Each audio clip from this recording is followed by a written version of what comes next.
Agora, Eterno Despertar, com Márcio Góes. Programa Eterno Despertar, luz que nunca vai cessar, sempre juntos a sonhar.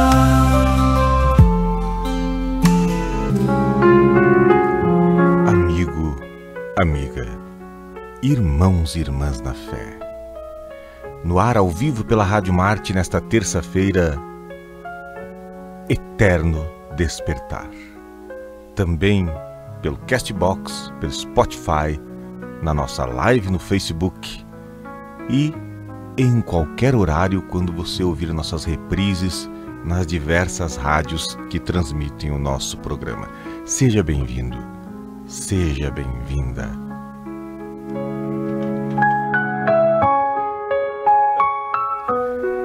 Para você que nos ouve ao vivo nesta manhã de terça-feira, hoje é 25 de novembro, estamos a um mês do Natal, um mês da festa da Natividade de Jesus. Eu diria que deveria ser a segunda maior festa cristã, porque nascer, todos nós nascemos. Todos nós um dia nascemos do ventre de uma mãe, Jesus também. Mas a primeira festa cristã, a maior festa cristã, deveria ser e é a Páscoa, que é a ressurreição de Jesus. Afinal, ressuscitar ao terceiro dia depois de morto, ninguém conseguiu, só Jesus Cristo. Então estamos próximos da segunda maior festa cristã, o Natal, o nascimento de Jesus. Esse Jesus que é nosso guia, esse Jesus que é o nosso mestre, esse Jesus que é filho de Deus assim como nós. Algumas doutrinas, algumas religiões consideram Jesus o próprio Deus, o Deus Trino, Deus Pai, Deus Filho e Deus Espírito Santo. Outras denominações também cristãs consideram Jesus como o Messias, como Filho de Deus também, porém não como o próprio Deus. E está tudo bem.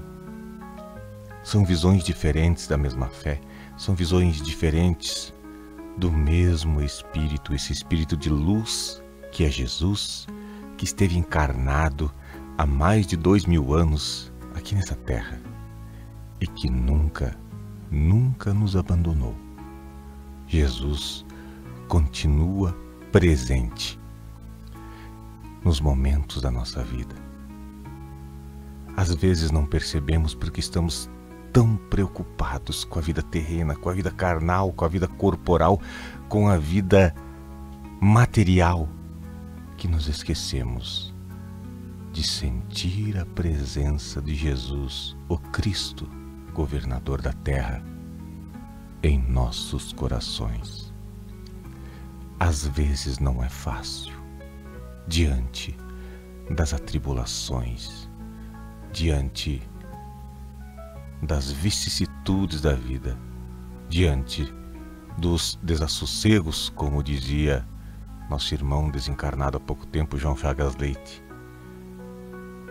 diante de todos esses desassossegos da vida terrena, às vezes se torna difícil sermos otimistas e lembrarmos que existe um Deus todo-poderoso, Criador de tudo e de todos, um Deus que é Pai, um Deus que é soberanamente bom e justo, soberanamente justo e bom, princípio e fim, inteligência suprema, um Deus que está conosco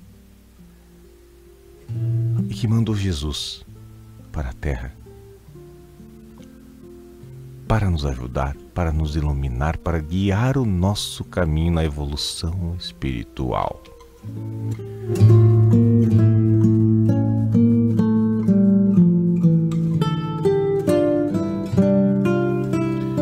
Jesus, o Filho de Deus, está próximo de fazer aniversário de acordo com o calendário estipulado pelos humanos. Não se tem certeza da data de nascimento de Jesus, mas é uma data que a gente comemora. É um dia. Os cristãos precisavam desta data, precisavam deste número para dizer: este dia Jesus nasceu. Ninguém tem certeza, mas é o dia em que a egrégora da terra celebra esta data. É o dia em que lembramos mais fortemente desse acontecimento que foi o nascimento de Jesus. Então, teologicamente e intrinsecamente, foi adotada esta data, 25 de dezembro, daqui a um mês, como aniversário de Jesus. E muitas igrejas, muitas denominações religiosas já começam, nesses 30 dias, à espera de Jesus.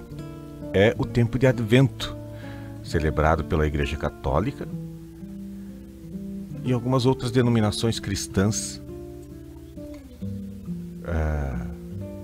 à exceção dos neopentecostais. A maioria das outras, eu acredito que celebram esse Advento, esses 4 domingos antes, essas 4 semanas antes do Natal. Se tem alguém de alguma dessas denominações religiosas e eu estiver errado, por favor me corrijam aí nos comentários, por favor. Mas, pelo que sabemos, a maioria das igrejas cristãs celebra essas 4 semanas antes do Natal, que é o tempo de Advento, da vinda de Jesus, anunciada pelos profetas muito antes no Antigo Testamento e concretizada de acordo com estudos, de acordo com teorias, de acordo com as Escrituras Sagradas, concretizadas no ano 1, que parece que não teve o ano 0. Então, ali, o ano do nascimento de Jesus foi contado como ano 1. E dali para cá, se passaram 2025 anos. Mas o mais importante é que, seja analisando a história, seja analisando a fé, as profecias, na visão querigmática, na visão catequética, seja qual for a visão, Jesus Cristo, Jesus de Nazaré, é um marco na história do nosso planeta. Ele é tão importante que a história e o tempo se divide em antes e depois de Cristo. Não é pouca coisa, não é pouca coisa. Mesmo que a tua fé não considere Jesus como Filho de Deus ou como o próprio Deus, historicamente, ele jamais será esquecido, porque marcou a história da humanidade. Ainda muitas doutrinas e pessoas contestam a verdadeira existência de Jesus. Mas da mesma forma que tem gente que contesta, tem outros que buscam provas da existência de Jesus. E se consegue comprovar através do Santo Sudário, que está no museu hoje, se eu não me engano, na Itália, não sei dizer ao certo. E outras provas arqueológicas, inclusive, da existência de Jesus, da existência física de Jesus. Agora, nós que temos fé, nós que somos cristãos, não temos dúvida, Jesus é o Filho de Deus, nosso irmão, o espírito mais evoluído que esteve nesta terra. E o espírito mais evoluído que continua, mesmo desencarnado, que continua nessa terra, velando pelo nosso planeta, cuidando do planeta, o qual ele é governador, ele administra, estamos todos sobre as suas bênçãos, sobre o seu olhar, intercedendo por nós, junto a Deus Pai, que é todo-poderoso e, repito, soberanamente justo e bom. Só por isso já vale a pena ter fé. Só por isso já vale a pena acreditar. Porque assim como Jesus, nós também somos espíritos e neste momento estamos encarnados. Claro que em se tratando de Jesus, é um espírito muito, muito, muito mais evoluído do que nós. Mas nós permanecemos aqui, buscando a evolução, errando e acertando, errando de novo, pedindo perdão, perdoando, ou não sendo perdoado às vezes, mas aí a culpa já não é mais nossa. A partir do momento que eu assumo o meu erro, peço perdão, e a pessoa não me perdoa, aí o pecado, entre aspas, já não é mais meu. É o pecado da falta de perdão da pessoa. E sempre, sempre nós temos a chance de nos redimir, a chance de evoluir. Porque estamos aqui para isso, para buscar a evolução. A doutrina espírita nos diz, através dos livros decodificados por Allan Kardec, que através das múltiplas existências nós vamos evoluindo passo a passo, cada vez mais perto da luz. E esta luz é Jesus. Todos temos nossas fraquezas. Todos temos aquele pecado de estimação, vamos dizer assim. Mas Jesus, nosso mestre, nosso guia, está aí para nos ajudar. E Ele manda, Ele pede o auxílio dos anjos e dos santos, aqueles tantos santos declarados ou não pela Igreja, que nós temos fé, para os quais direcionamos nossa oração e eles levam até o Pai. Independente da forma que você crê, eu sempre digo isso aqui: Deus não despreza a sua oração só porque alguém inventou, alguém disse que você está orando errado. Só porque não vai de acordo com a oração pregada pela fé da outra pessoa, não quer dizer que a sua oração esteja errada. Ela estará certa sempre que for de coração. Eu pergunto, a tua oração é de coração? Por você, pelo seu irmão? Porque nós temos muitas orações prontas, escritas, compostas por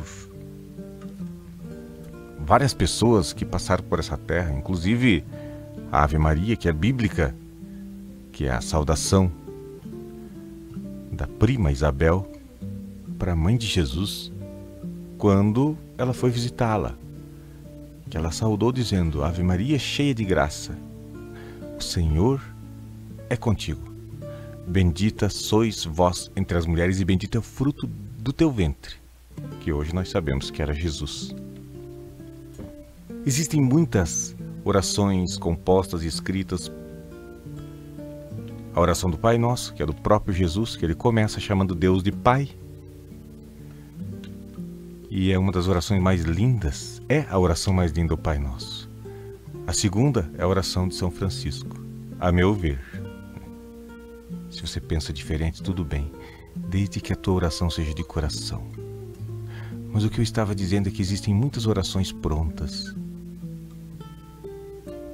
Só que nós não podemos cair no erro de só repetir as palavras. Temos que senti-las. Se for para você repetir Pai Nosso, Ave Maria, distraidamente, só vomitar as palavras, com o perdão da palavra.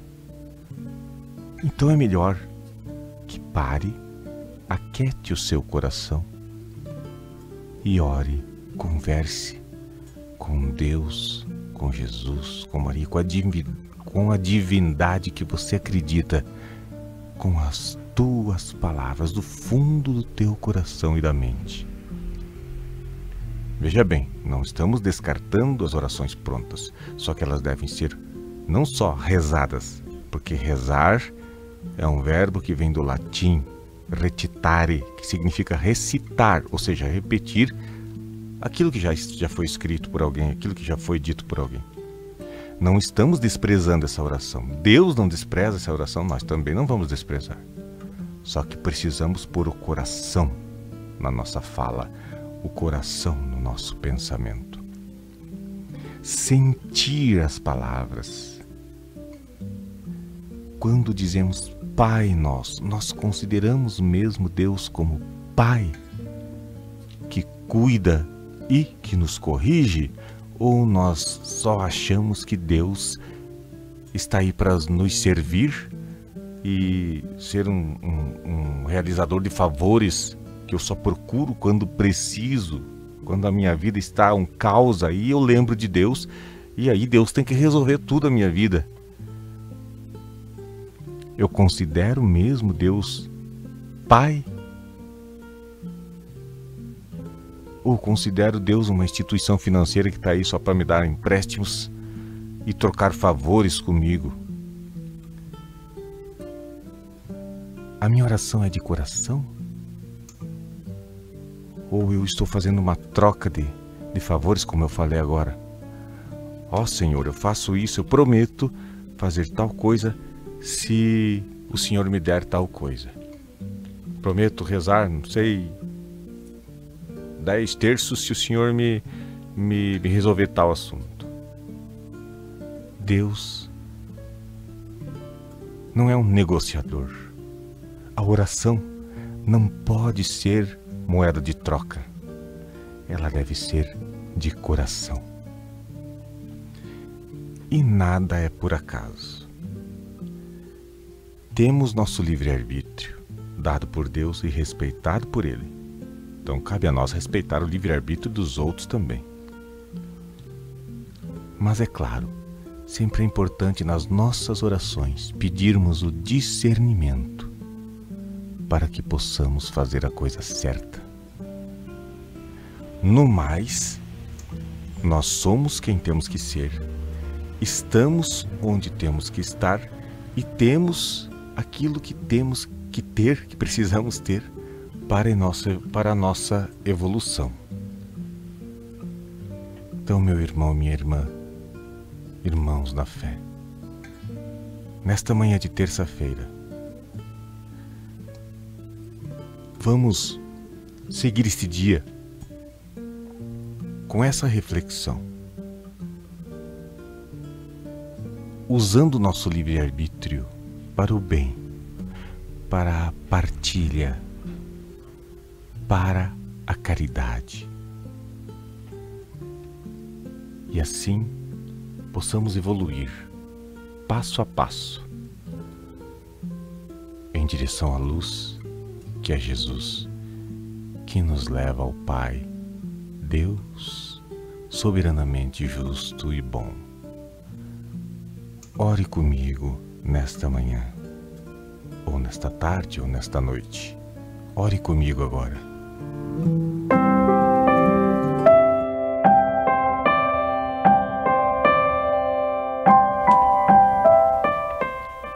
Esta oração está no livro Verdade e Amor, de Francisco Cândido Xavier. Senhor Jesus, que nos deste o amor maior, coloca por misericórdia a compaixão em nossas almas, para que exerçamos a bondade e a compreensão, auxiliando-nos uns aos outros em Teu nome. Assim seja. Que este dia seja abençoado. A você que me ouve em qualquer momento nas reprises ou ao vivo agora, nesta terça-feira de manhã. Que seu dia, que sua semana, que seu fim de ano e o começo do ano que vem e o ano todo sejam abençoados. E que hoje seja o primeiro dos melhores dias da sua vida. Amém, amém e amém. Gratidão, gratidão, gratidão.